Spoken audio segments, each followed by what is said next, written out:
Period. It's your girl DJ MJ, and now listening to my 004 mix on Culture FM. Why now? When you just went MIA. Message received. Oh, now you want me back. I know the procedure. Gotta come to my place. That's Culture FM. Too far away, too far gone. Peace and love, it's your boy Juice, aka Juice Baby, and now locked into the sounds of DJ M. On Culture FM. You a fan now, I know what I'm for. So tell me, are you down now? Cause I'm up now. So let's make to the day used to forget. That you used to treat me just like anyone. Truth or dare, is it true you care? Now that you can see the love from Hey Surayyah, I'm gonna play music for a little bit while we wait for people to join. Truth or dare, are you playing? Truth or dare, are you playing? Truth or dare, are you playing? Truth or I'm unavailable, and no they see me. I'm unavailable, and no they see me. I'm unavailable, and no they see me. I'm unavailable, and no they see me. It's your friendly neighborhood R&B babe Bella, and you're tuned into my faves. Right now, DJ M. And no they see me. I'm unavailable, and no they see me. I'm unavailable.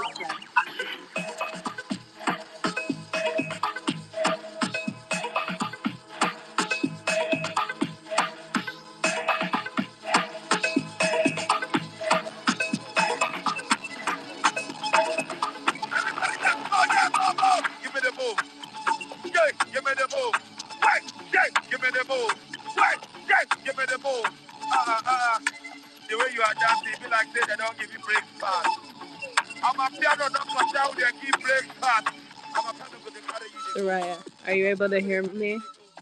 Hi, Margaret. Yes, how are you? Hi, I'm good. How are you? I'm great. Let's give it like 2 minutes, and then we'll start. Okay. Sure.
Okay, let's get started, Surayyah.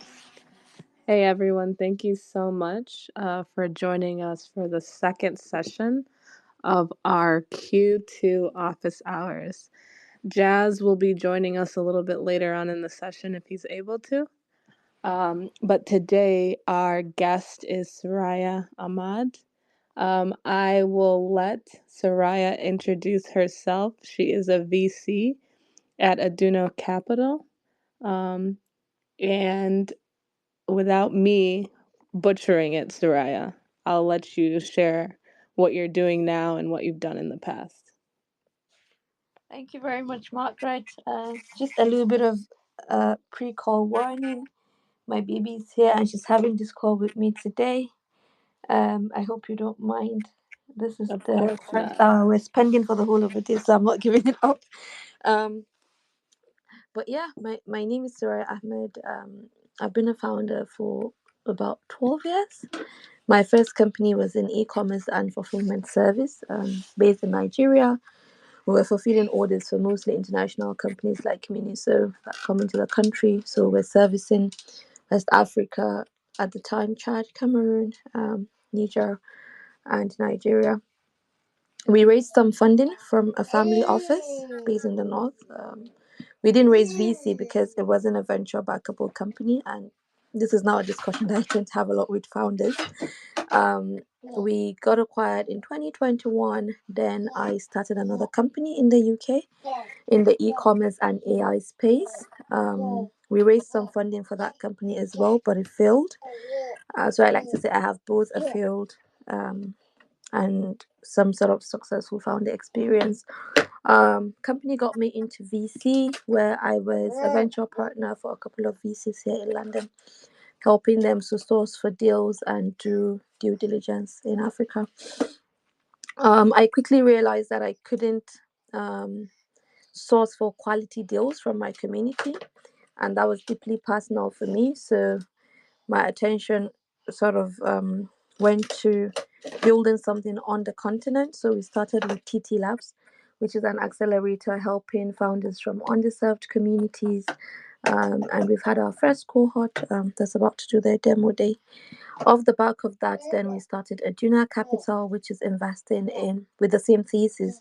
So basically, in founders of tech-enabled startups um, from underserved areas.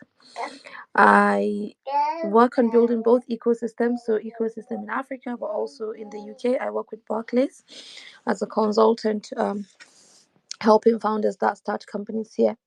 So yeah, that's that about me. I'm a mother of three, and I look 15. Sometimes that can be absolutely embarrassing. So, um, yeah, that's that, Margaret. I don't know if I did justice to the intro, but You did, Surayyah. Thank you so much. I appreciate that.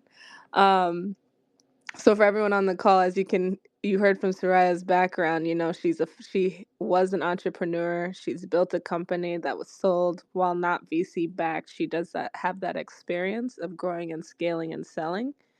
So has great insights from that perspective. And then she's also a VC. One of the things that she did not mention is that she's done 9 angel investments on the continent to date. Surayyah, maybe once we get into the conversation a little bit, you can let us know what sectors those deals were in, and why you chose them. But then again, like she's mentioned, she's done an accelerator program, so she knows what it takes to help companies get from 0 to 1.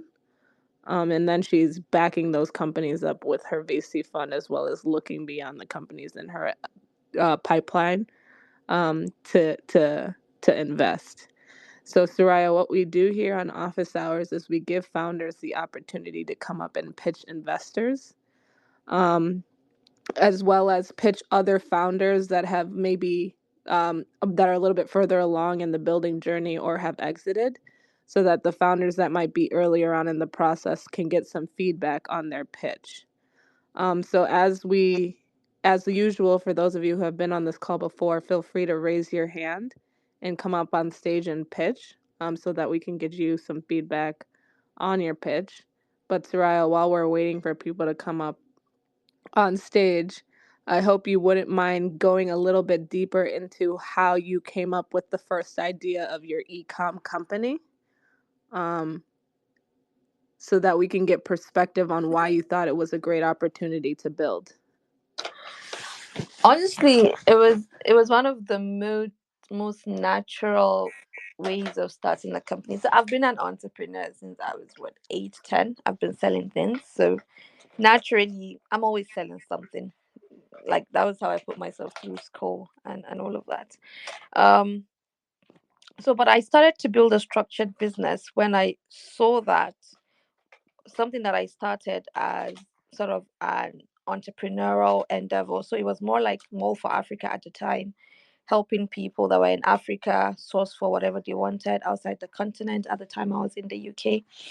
And we just put a basic structure to it, and it skyrocketed to, I think we had over 500K in bootstrapped revenue at the time. And we didn't even have like a proper company structure. And then I sat down and asked myself, what can we really do with this? And it brings me back to the principle of starting anything, which is checking that there is demand and people really want to pay for this, and everything will fall into place eventually. So then we started to prepare our accounts and everything, and we started to ask ourselves how we could expand. I'm not from a technical background, and that's also an interesting fact. I learned technology as a result of my business. So when we wanted to establish an office in Africa, we had 5 staff at the time, and we wanted to stock up a lot of products. So we decided to crowdfund from family and friends. And at the time, I think dollars was, I'm trying to remember the dollar rate, but it was roughly like 100 to 150K that we crowdfunded from family and friends. And I had to build a technology that would allow us to be accountable to people that invested at that stage in the company, because it was like a profit sharing model, it was a dividend model, it wasn't a VC model. And all of that really shaped up to become, you know, later what would lead to us getting securing the investment that we got from the family office.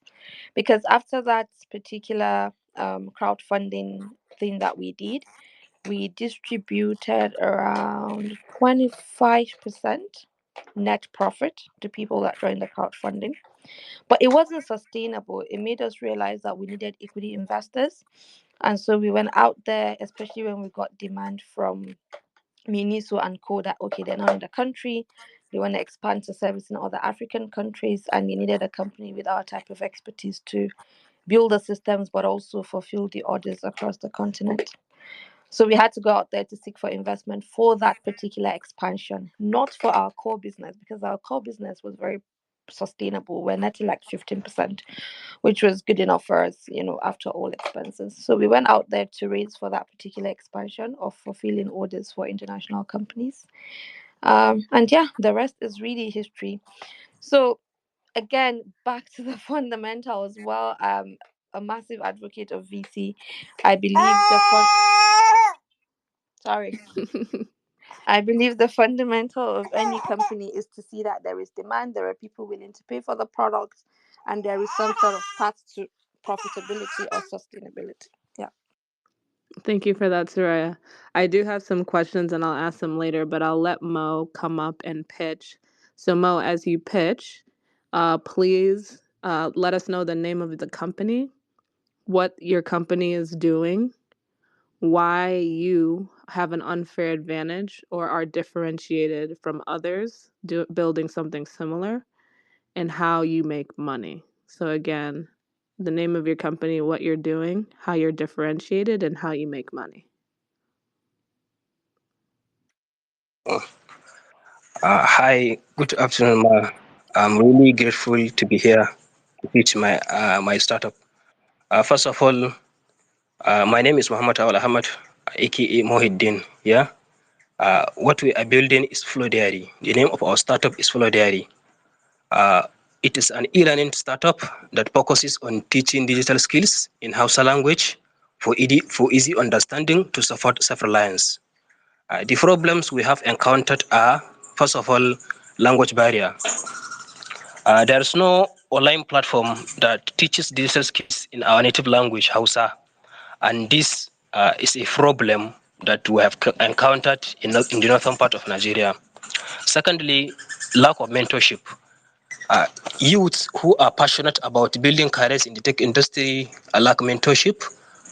And the third thing is high rate of unemployment. So the solutions we have provided are, first of all, the entire Hausa land gets access to over 30 digital skills in Hausa language, which over 50 million Hausa speakers reside in northern part of the country. So they get access to digital skills in Hausa language for easy understanding. This means we have put an end to language barrier. The second solution is that the platform provides mentorship at ease. These youths that need to build careers in the tech industry need to be guided, to be told what to do, to give the required resources to start building careers in the tech industry. And the third thing is that the platform was built on the pillar of self-reliance, supporting self-reliance, which is to help young people build careers in the tech industry. So we have come up with these solutions to make it easy for our people to get in touch or to build careers in the tech industry. So our revenue model is course enrollment. We have over 30 courses. We have started in March 2022, and up to date, we have over 30 digital skills that we ourselves used to lecture or used to produce the courses and invite other professionals from other fields to record the course and upload it on our platform. So we charge people less than $5 for each course enrollment. This is our revenue model. And we are a team of 10 members from northern part of the country, working day and night to support our startup since started on March 2022 to date. This is exactly what we do. And the thing that differentiates us between other startups are, first of all, we teach digital skills. It is an e-learning. We teach digital skills. The second thing is that we teach in Hausa language, and we support self-reliance. During our courses, we teach the required marketable digital skills to young people to help them build careers in the tech industry, and we mentor them. We give them the required resources to help them build careers in the tech industry, which we are bridging the gap, or we are putting an end to the language barrier, to the mentorship problem, and to the aspect of self-reliance. This is what we do, Ma. Thank you so much, Mo. One question before I let Surayyah ask questions. How many people are constantly using the platform, are recurring users right now?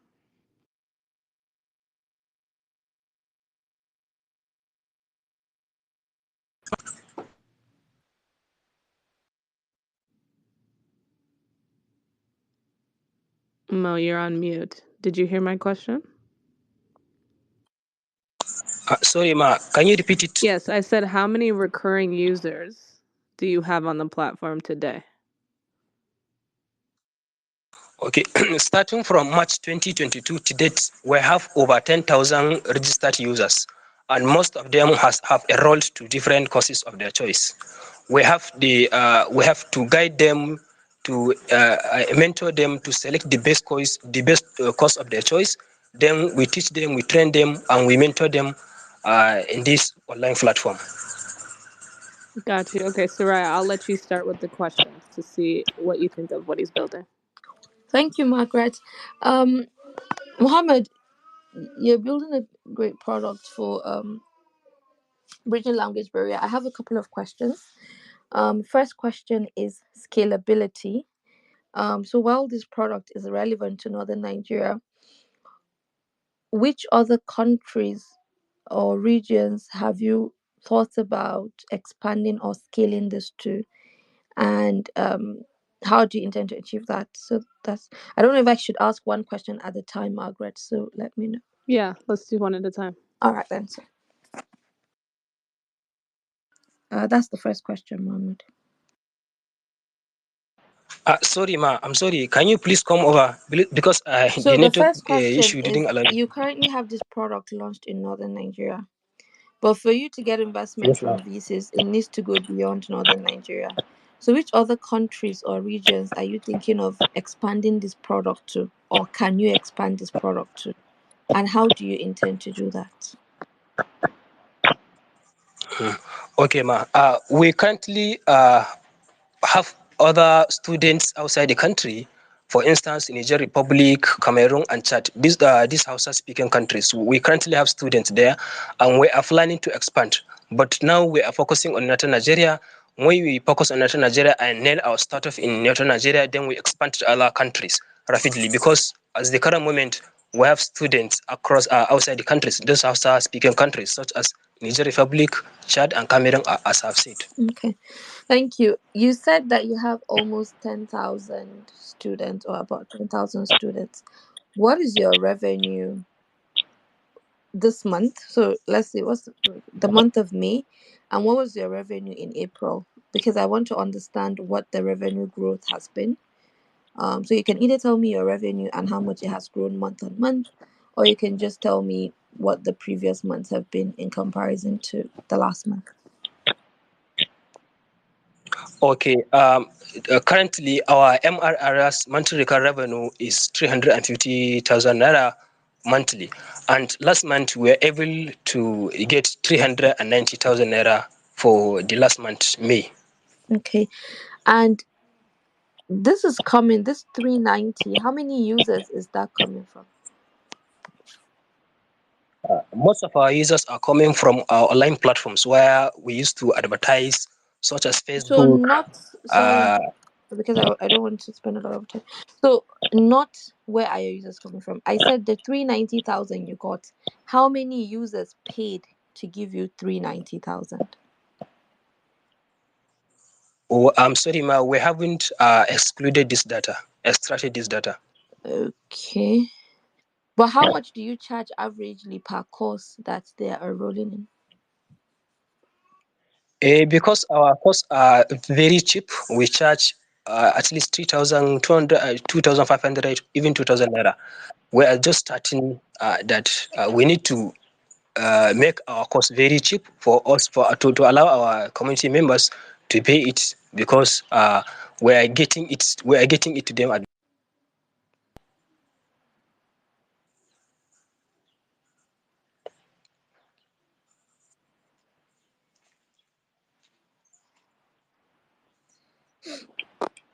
I think, is it just me or have we lost him?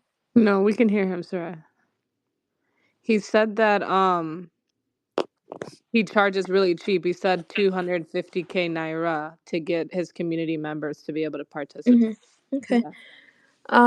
I mean, I think that is all the question I have. One question that, um, again, I want to ask is, but maybe it would be when I see a deck, maybe team background, why they're raising, what is sort of their revenue projection, things that would probably be on a deck. So I think I'm happy to let this, yeah, to pass this to the next person for Okay. now. Yeah. Yeah. So Mo, I think just to hit on some of Suraya's points. I think so. I misspoken. It's 2,500 naira. So what you need to break down is you need to understand which users are actually paying. And that's an important question to be able to answer, because you will want to focus on users that actually pay.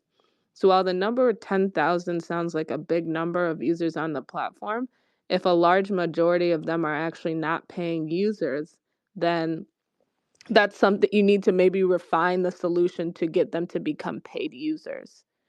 So being able to answer that question is important. And then also, 250, 2,000, you said that your revenue was 390,000 naira in May. Right now with the exchange rate, that's about $250, because I'm living in the US, so I have to convert things into dollars. So if if 10,000 users, if all of them, which I don't assume that's the case, are using the platform and make you 390,000 naira, you'll need millions of users to be able to build a venture scalable solution. So when you're thinking about how you're pitching, it's important to be able to articulate, these 10,000 users make me X dollars per month, but I need, a million, 2 million, 5 million users to be able to have $1 million in ARR. So that the venture capitalist can understand how many people you need to reach to actually build a venture scale model. So those are just some things that I would encourage you to take away. And then, as Surayyah said, when if you send her the deck, she's going to look at the team and a few other details, because it's also important to understand whether you and your team are capable of being able to build a company at the scale that is required for a venture capitalist to invest. So I don't know if you have any other questions around some of these things that I'm mentioning here, but I would like to leave you with those thoughts as you think through how you pitch in the future to create the picture that what you're building can drive venture scale returns. Now, it's okay if the company isn't venture backable. As Surayyah said, she built a company that was not VC backed. So trying to raise from venture capitalists is not always necessary for you to build a successful company. I hope that that's helpful, Mo. Yeah, I get it, Ma. I get it. Thank you so much. No problem. So for folks that may have just joined, feel free to raise your hand and come up and pitch. Mo just pitched an edtech platform for native Hausa speakers, mostly in northern Nigeria. What he's working on is a great problem. And so we just gave him a few tidbits on how he could pitch it in the future. So if you want to come up and raise your hand and pitch, feel free to do so. But now we will have, is it Catch Finance pitch as well. Yeah, thank you. Hey everyone, thanks for taking a moment to hear about Catch Finance. We are a platform with a simple but powerful mission to connect investors with a community project and startups in Kenya, and soon across Africa. So we believe in empowering local community-based organization and grassroots initiatives by giving them the access to capital, mentorship, and support they need to thrive. So what sets us apart? Well, unlike traditional financial institutions, we focus on projects that make a real difference in communities. Think education, healthcare, agriculture, and renewable energy. Plus, we use the blockchain technology to keep everything transparent and trustworthy. One of our coolest future is building local hubs. These are will be like a vibrant centers where project leaders and entrepreneurs can come together, access resources, and get training and networking. So yeah, how do we keep the lights on? We earn a small fee on successful funding transactions and offer premium services to like advanced analytics and personalized consultations for investors. By this way we ensure our platform remains sustainable while providing the top-notch service to our users. As you all know, Africa's startup scene is booming, and by 2025, 2026 maybe, it's expected to grow exponentially. We are starting with the CBOs. These are community-based organizations, then expanding to startups, using our early access to attract more investors and projects. So our marketing strategy is solid, focusing on digital campaigns, social media, and partnership with the local influencers. Yeah. Okay, Surayyah, I'll let you start with the questions. Thank you, Catch, for great intro. Um, my first question is around your due diligence process. So I understand that you're connecting investors with founders, um, and of course, some of those founders could or might not be genuine founders. So, what sort of due diligence process do you have on startups being listed on your platform to make investors trust that those companies are genuine? Yeah, before raising the funds, we'll have due diligence to check up on everything, the documents and registrations and all that. Also, we are targeting up to 500 CBOs and up to a million retail investors. But we'll have the due diligence for these startups, maybe which will reduce the figure to up to 100, so that we will do the fundraising campaign. Maybe in the next two months. We'll be starting the next 2 months. Okay, thank you for that. My second question is around investor KYC and AML. So as you might be aware, there's a big issue in Africa on vetted investors, source of funding, and basically verifying that the person investing the funds has gotten them from sort of genuine sources. So, what sort of KYC and AML processes have you put in place? I think I missed something. Please come up. I was asking the sort of KYC and AML processes you've put in place to verify the source of income of those investors investing on your platform.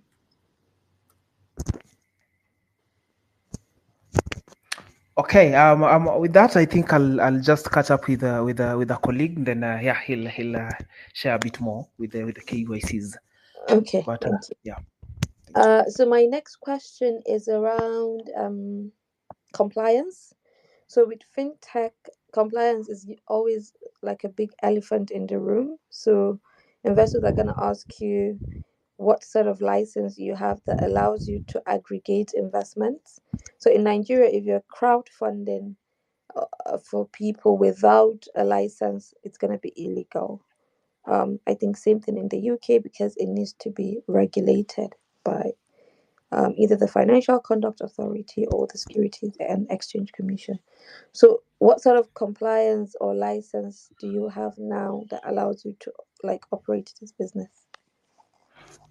Yeah, so we have followed up with all the compliance within the government of Kenya, and we have all the licenses that are needed. Though we are yet to launch, we are supposed to have it all next month, but we have followed up with everything, and we are up to date with any requirements from the Kenyan government. Okay, thank you for those answers. I mean, some of the things that I might need a deck to be able to see is your market positioning. So I know there's quite a couple of products like yours that have been launched for Africa. Some of them are in Nigeria, like Get Equity.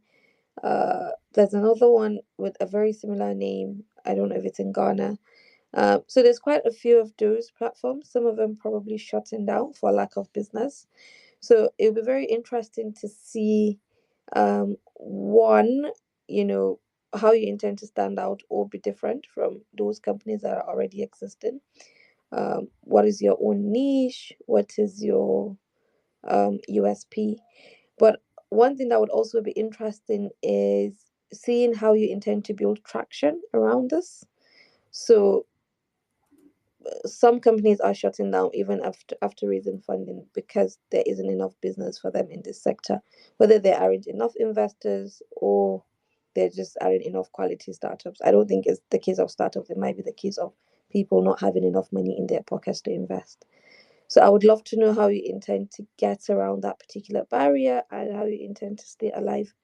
But again, this is something that can be shared in a deck.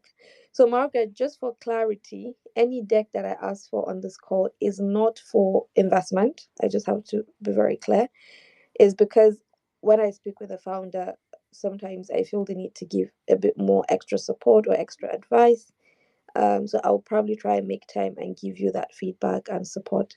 It might not be company that's within our investment thesis. Thank you. No, Thank you thank you so for much. that, Surayyah.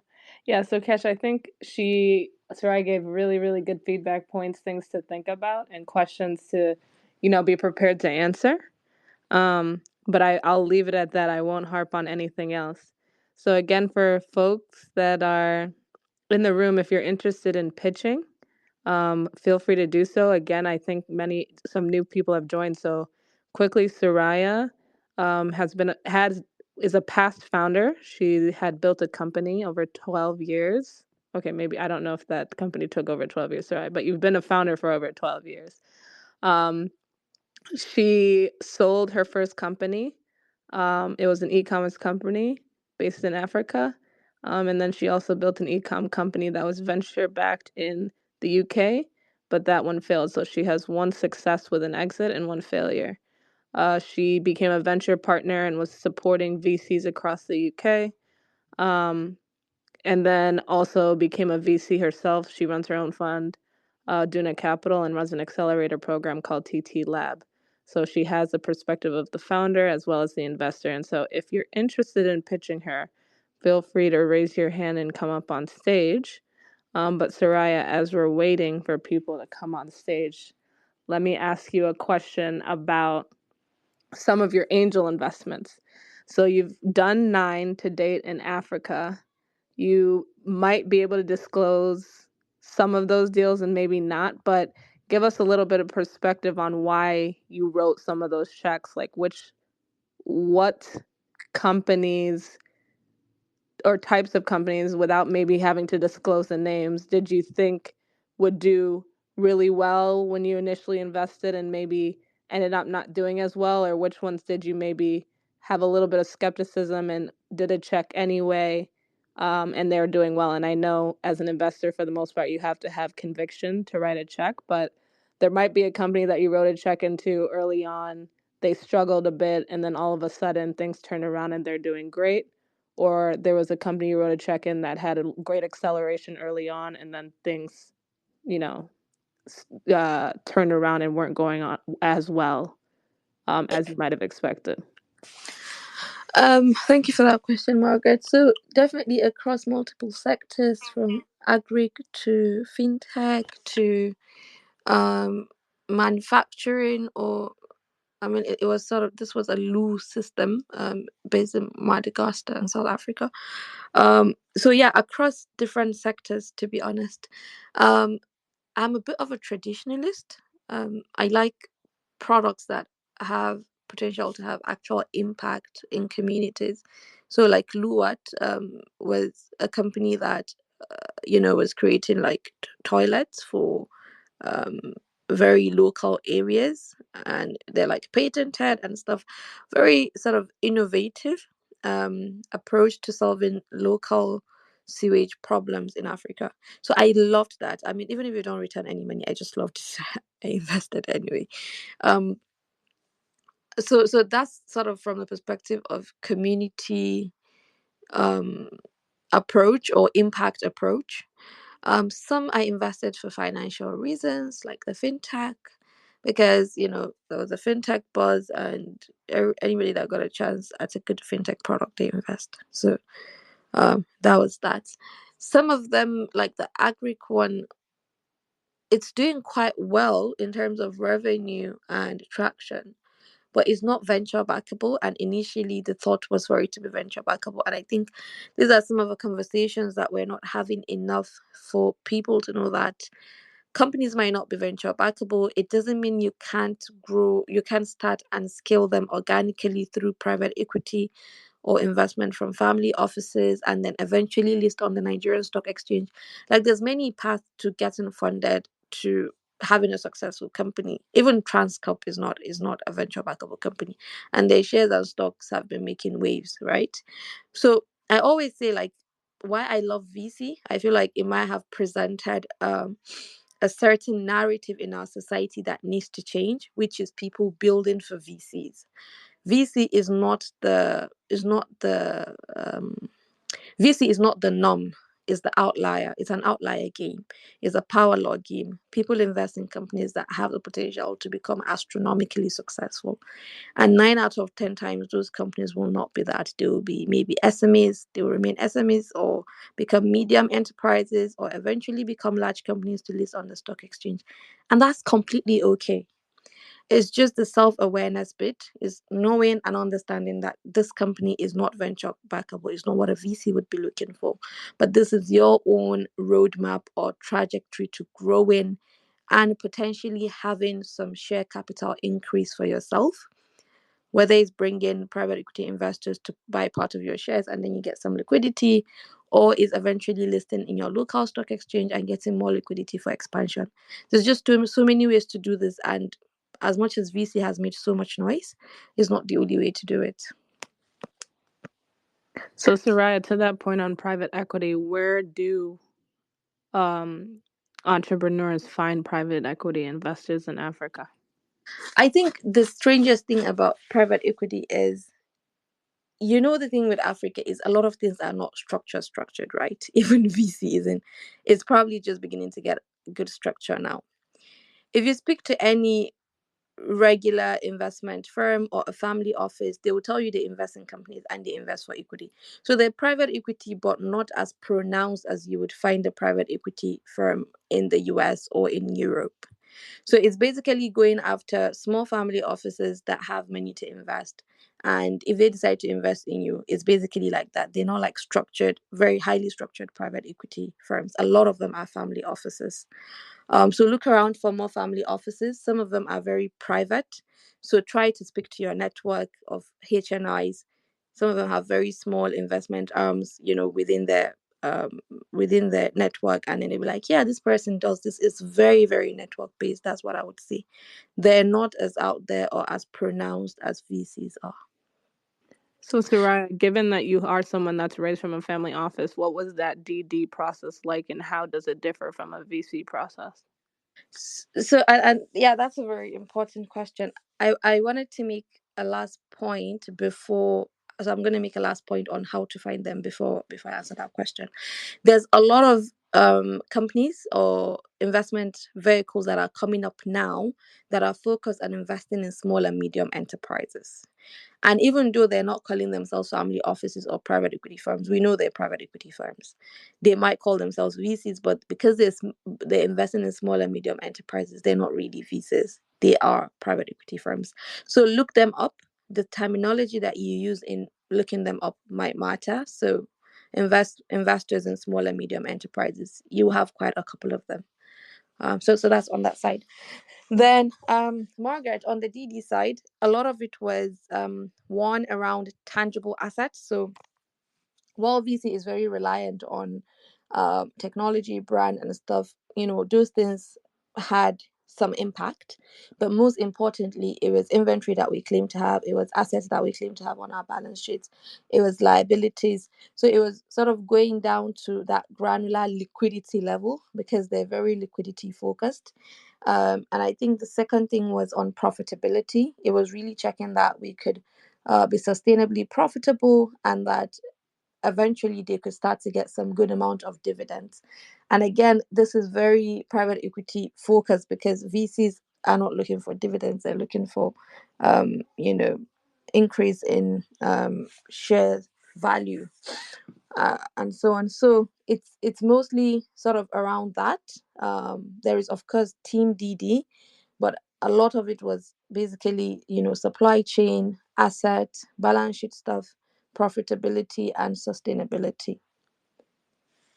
So, Surayyah, getting prepared for that DD process, I think you had mentioned earlier in the discussion, like bringing someone financial or an accountant on to help make sure your finances were in order. Is that correct? Yeah, that's correct. So, as I said, like in the decisions that maybe PEs or profit focused investors make are completely different from VC focus. So where you could get away with having a data room with lots of deck or case studies or ESOPs or you know employment agreements, all those things really matter, or financial projections, they all matter.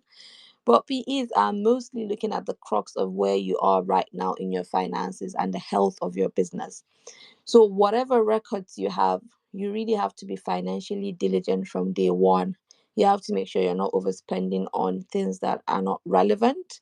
And yeah, because they're going to really question your motivation behind raising if you're an overspender. So completely two different models. One agrees that you should spend whatever you need to spend to grow and scale. That's VC. And PEs are saying, you know what, yes, spend, but spend with caution, spend in a sustainable way, make sure you still remain profitable. So and that means you really need to stay on the side of caution. Get a qualified accountant, always have your accounts and be ready to defend them. Thank you for that, Surayyah. So again, if anyone wants to come up and pitch, feel free to raise your hand. But I think the discussion we're having, Surayyah, is really, really helpful to some founders. So if you wouldn't mind, like, a lot of what we hear on spaces and from people that come to speak, it's like they skip the early steps and jump into when, like maybe they raise capital, but there's so much that happens before you get to that point. So can you talk a little bit about like the planning phases? What kind of research did you do to make sure you were moving into a venture that actually made sense? Or did you kind of just like you talked about there being demand? How did you know that there was demand? Did you put a product out there and just test, or did you do some preemptive research to understand that this is really what I should do? Just kind of walk us through like the earlier stages of your process to building. Yes, we did do research. So I did checked out, at the time what Mall for Africa was doing, what other ways people were getting stuff from outside the country, how much they were being charged. And I was incredibly shocked at how people were being charged like 100% profit margin or 120% profit margin for products that they wanted to get outside the country. So when we put our first product out there, like nobody even cared that it was on social media and we could potentially be fraud or scammers. We got hundreds of orders for the first product. So that's why I said this company was really something that I didn't plan. It grew and scaled all on its own because people spoke about it. We prioritize customer service. Like, I am not going to stop talking about customer service and customer journey and really putting yourself in your customer's shoes, because for me, that is what matters, right? So those were the things that kept selling it, like, organically. And as I said, like, we bootstrapped to 500K. Honestly, we didn't even see the need to raise funding for that particular type of business. When we were expanding, part of the reason we wanted to expand was because we had a defective supply chain for the first business. And after due research, we didn't really want to expand in that category. We wanted to expand in the service category. So we expanded in the service category. And very interestingly, what I want people to know is, even when somebody is acquiring your company, they're not acquiring your company partly because of what you have now, but because of a potential that you have, right? So this current company that acquired us wanted to get a foot in the market. They wanted our staff, they wanted our initial customers, but they also wanted to build a franchise model, something that could eventually scale and also exit, right? So when they acquired the company, I got to get out, but obviously still remained, a non-executive director overseeing their growth and scale. And that's currently what we're doing. And they've started to build that first franchise store that's going to be launched this summer, and then scale it to the rest of the country and eventually to Africa. I'm still a shareholder in the company. The point is, an acquisition isn't the end. People think it's an exit, but yes, it is an exit in a way because I get to leave the business. But it isn't an exit in the sense that it still need to make growth sense to the person acquiring that company.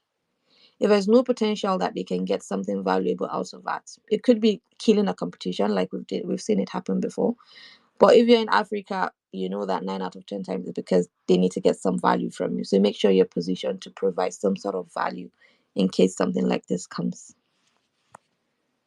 Thank you so much, Surayyah. I think we have Adeyemi who would like to quickly pitch. So Adeyemi, if you wouldn't mind telling us the name of your company, what you do, I guess the market opportunity, what makes you differentiated from everyone else out there, and how you make money. So what you do, the market opportunity, what makes you differentiated, and how you make money. Thank you so much, Margaret. I think this is like the second time I'm pitching on your platform. Thank you for the opportunity. So my name is Temitokwe, and I'm the co-founder, CEO at PayU. What we do at PayU is democratize access to comprehensive auto insurance. So in Nigeria, a vehicle owner wanting to buy comprehensive motor insurance is required to pay 5% of the value of their car upfront. So if you drive a 10 million naira car, you're expected to pay $500,000. $500,000, 500,000 naira. So which essentially just makes people opt for the minimal coverage, which is third party, 15,000 naira. However, with our solution, and of course, because data has shown us that as Nigerians, you need comprehensive coverage the most when you put your car on the road driving, right? 94% of motor accidents happen while driving on the road rather than when parked. Less than 1% of motor claims happen while vehicles are parked. So our solution helps you pay per minute, the first in the world, where you get charged per minute. So if you drive for 30 minutes, you are just charged. If you drive for 30 minutes, you're just charged for that 30 minutes, comprehensive coverage. If you drive for 1 hour, you're just charged for 1 hour. So that's the solution we've built. We make as much as 40% commission on premiums, cost of users pay. Our go-to-market strategy is we're enabling agents that work with insurance companies to do more in selling to more vehicle owners. So we're helping agents make more money and also helping insurers make more money. And we're also trying to make more money ourselves, right? So that's what we do. That's how we make money. We're quite at our early stage, and I'd like to hear questions from Surayyah. Thank you.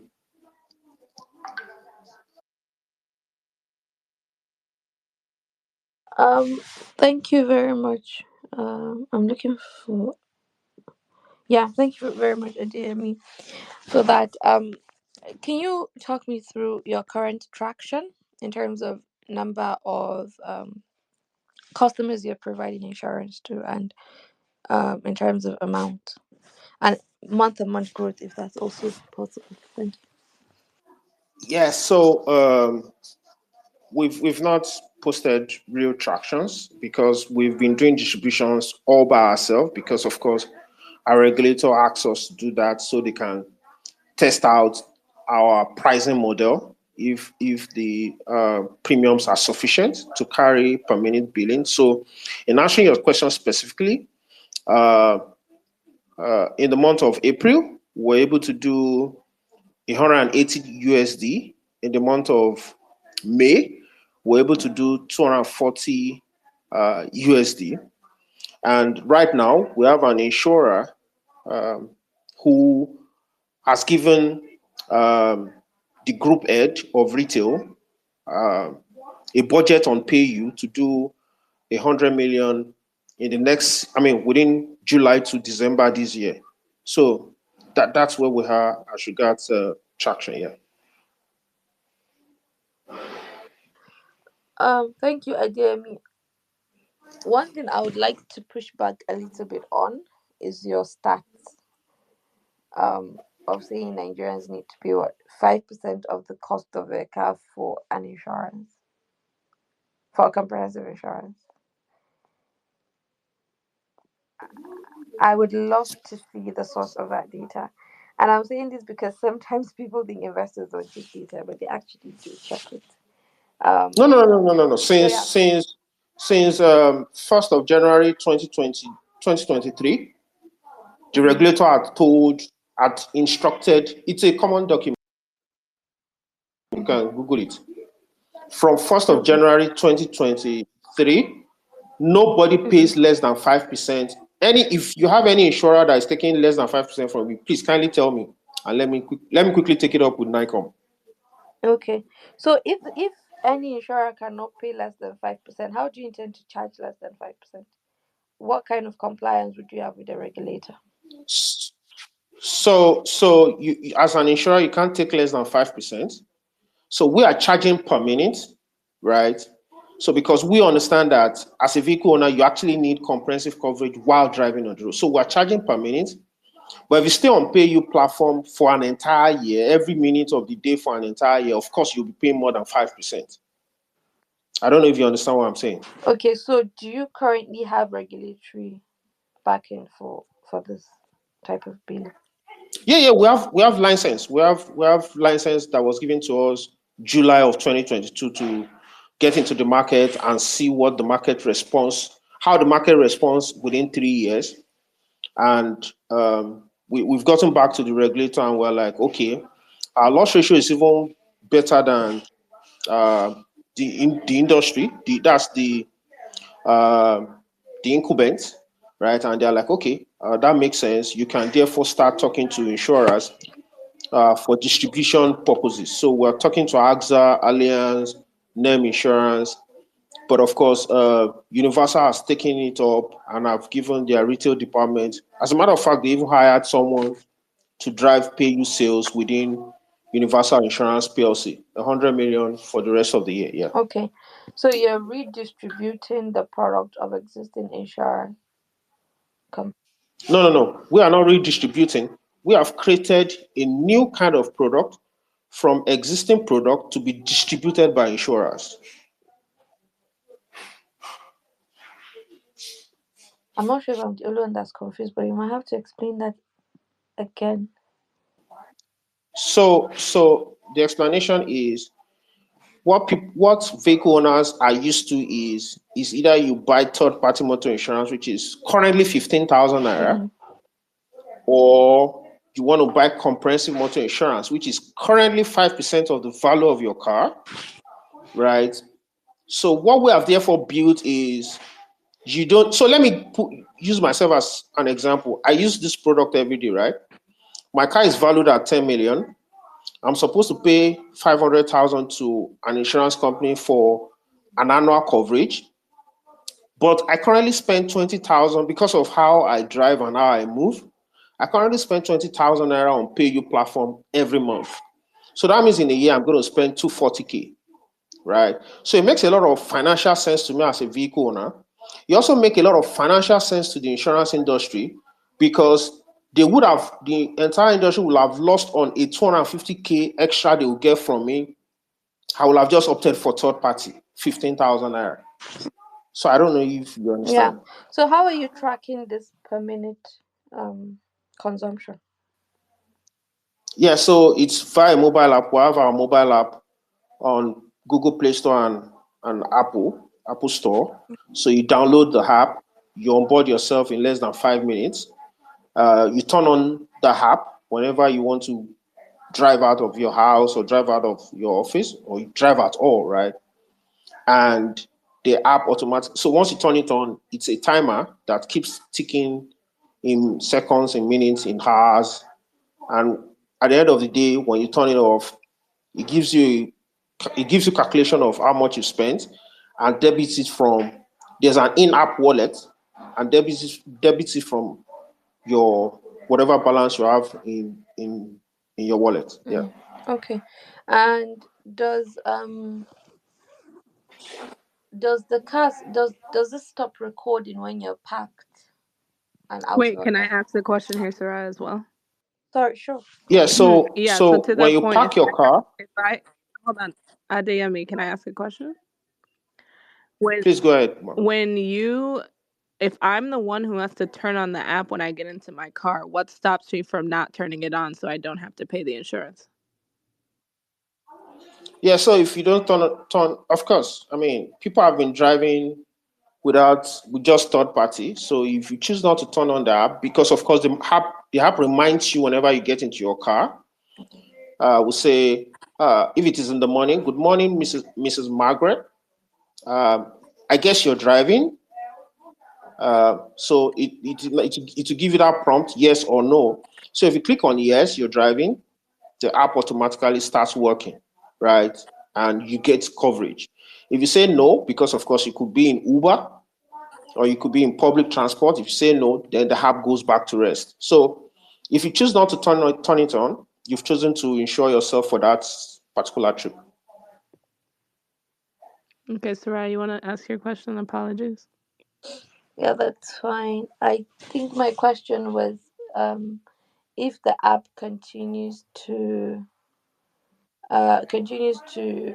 record after the person has packed and is out of a car, and what sort of cover does the person have when they're not in the vehicle with their phone?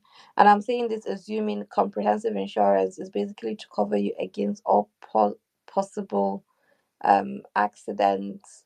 I think up on up to the amount of excess, right? Something, I'm not an insurance expert, but from the one that I've done for my vehicle, I Yeah, probably know. So yeah, there's yeah. a lot of So things that are not covered within the per minute insurance. yeah, when you get into your car driving, the app automatically knows that you're driving. So I get this question a lot of time. How does the app knows that I'm driving? So we built on the technology that is available on phones. It's called gyroscopy or something like that. Wherein, for example, when you take like 8,000 or 10,000 steps, your phone tells you, "Well done, you've taken 10,000 steps today." So that is what we built that on, such that once you get into your car driving, the app automatically knows and start billing you on drive mode. when you get to a place and you're parked, even when you get into traffic and your car idles, you start getting charged on park mode. Now, on drive and park mode, it's the same uh, benefits you have. There's no excess buyback. There's no excess we're deducting from your. If you have a claim, there's no excess we're deducting from your claim. It's 100% coverage because, of course, we've proven that 94% of your likelihood to get into an accident is when you're actually driving, rather than when you are parked in your house or parked in the office or parked in the mall. So you get charged very low, almost 25% of what you are charged per minute while actively driving. I don't know if I answered your question. Yes, yes, I think you have. Are you insuring the car or the driver, or both? Sorry? Are you insuring the car or the driver, or both? No, we're insuring the car. The car. Okay. All right. Thank you very much, Ademi. I don't think I have any other questions. Margaret, do you have any questions? No other questions from me either, Adeyemi. I just think we know. I think this is your second time pitching. It'll be good for you to come back again. I would love to hear what happens once you actually get the product into market and we see how users actually engage with Yeah, the app and things like that. same here. I think um, this is obviously a safe space, so I would probably say what my thoughts are. I'm very um, concerned about the way that you're tracking the timing, um, because it's reliant on somebody's mobile phone, which is a very volatile thing. Somebody could lose their phone, it could be stolen, it could not, maybe not have battery at the time. So I would say it's a pretty unstable hardware to track permanent insurance on. What I've seen happen around this part of the world is a device that gets attached to the car that tracks, driving behavior, and of course, as you said, per minute insurance. Not that they're checking per minute, but something around that is attached to the car as against the person, because again, it could be like a very volatile situation, but the market could prove us wrong, so maybe let's wait and see. Yeah, yeah. In answering that question, sorry, just a minute. So, in answering that question, so if you turn on the app and your phone's battery dies, or you don't even have data, you have coverage, right? Because it's a timer. You don't need data to continue to run the app. That is the way we've built the app, because we've considered that, okay, someone might turn on the app and is traveling and gets to a no internet zone within Nigeria.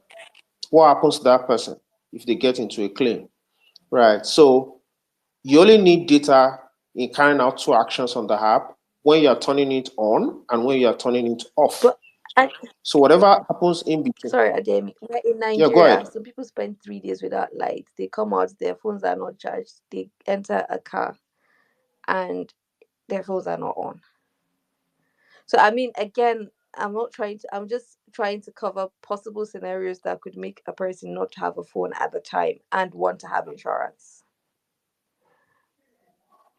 Yeah, and to that, Yeah, those are yeah, valid. to that, yeah, I think Adeyemi, Surayyah is just saying, like, when you put the liability of insurance on the users in the user's hands, right, to determine whether or not they're insured in a moment.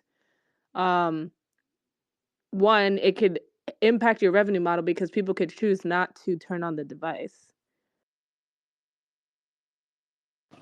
And it could also, their customer service is really important, because what happens when someone wanted the tracker to be off, but it was still, tracking because their phone was off, and now they were charged for that extra time that the tracker was on. So, um, that's why insurance is the way that it is right now, whereby it's really a SaaS model. You pay monthly so that it's not in the hands of the consumer to determine whether or not they're insured, or there's a device in the vehicle, as Sarai had mentioned. Yeah. So those are just some things to think So, about. yeah, that's right. That's right. So we thought about having devices on the cars, but having devices wouldn't have even let us get to market at all because of the cost of devices, right? Then, secondly, having installing devices would not let the business scale because, for example, we have a customer in Medjugorje right now. So it's therefore going to mean if that customer downloads our app, we have to travel all the way to Medjugorje from Lagos to go install a device. And if the device gets faulty, we have to go back and service it. So, I mean, device installation is just definitely not going to work because so what we've therefore done is whatever devices installed on people's car can do, let's write them in lines of code and put them in our app, right? Even if we install devices, people can tamper with devices because I remember when car tracking was a thing, right? Just by merely removing the head of your battery, you've messed with the car tracker, right?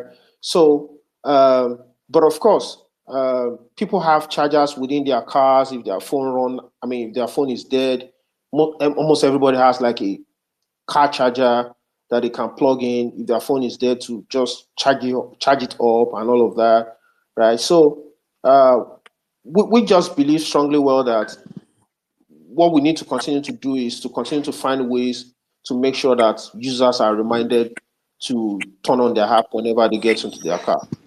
Gotcha. Okay, Adeyemi, thank you so much for that. I think to both Surayyah and I's point, and the reason why we were asking these questions is because actually having the product and marking and market and getting and you providing feedback on like customer behavior um would give us more perspective on the viability of the solution. As you can hear from our questions, we really want to understand like how the customer would use it. And I think making assumptions like, oh, most people have, chargers in their cars and things like that is sometimes pitfalls that we fall into. I wouldn't make that assumption, but I would first see, what happens when the product is in market. So I know we've run out of time. Catch, Mo, Adeyemi, thank you so much for coming up this week to pitch to Surayyah. And Surayyah, thank you so much for being here today. I do want to thank Zanele for joining us as well. Zanele is a great friend of mine, and I see her in the audience there. But with some few closing remarks, Surayyah, hope you could give us a little bit of perspective on things that you're excited about as an investor in Founders Building for Africa as we close out. Thank you for having me, Margaret. Um, I'm very excited about embedded finance. So fintech within particular verticals, say in logistics, healthcare, and actually insurance as well. I think there's still massive amount of room for very low cost insurance in Africa, especially sort of in local areas and stuff. So very keen on that. But I'm also keen on manufacturing and processing and then using technology to sort of scale distribution. And I'm saying this because while we could all be very excited about software, we cannot deny the fact that Africa has got a massive infrastructure gap and an infrastructure issue in terms of industrialization. A lot of countries that we see building highly venture scalable businesses is because they've gotten ahead of us in industrialization and they have sort of the base infrastructure. So while it might not be scalable to keep creating factories, a very good example is Real Fruit, who has got a factory in Nigeria but is distributing globally. Of course, using technology, and I think tomato juice as well. So those type of ideas really excite me. Seeing that we're one covering that industrialization and infrastructure gap, but at the same time we're using technology to help us distribute better. So yeah, definitely those things. I'm not very excited about fintechy, like regular fintechy stuff. When it comes to fintech, cybersecurity companies with a scalable model, that's exciting because the level of fraud currently in the fintech industry is crazy. Fintech products focus on interoperability, also amazing. And yeah, watching consumer credit at the moment, we're not there yet because the interest rates are incredibly high, but very much watching consumer credit and how that evolves with the interest of a government in, especially in Nigeria, in starting to have reliable consumer credit system. So that, yeah, basically that. And I'm keeping my eyes on healthcare. I'm not sure which vertical yet. I'm still of the opinion that while we're building telemedicine, we have no laboratories or hospitals to actually lead people to provide those services that the software is providing to them. So again, I am an unorthodox VC person. I still very much believe in building base infrastructure. Yeah, thank you. Thank you so much, Surayyah, and thank you to everyone that joined us today. Keep a lookout for the next session coming out soon. And I'll let you guys get back to the rest of your afternoons and evenings. Thanks again, and I'll talk to you soon. Thank you, Margaret. Thanks for having me. Of course. Thank you so much.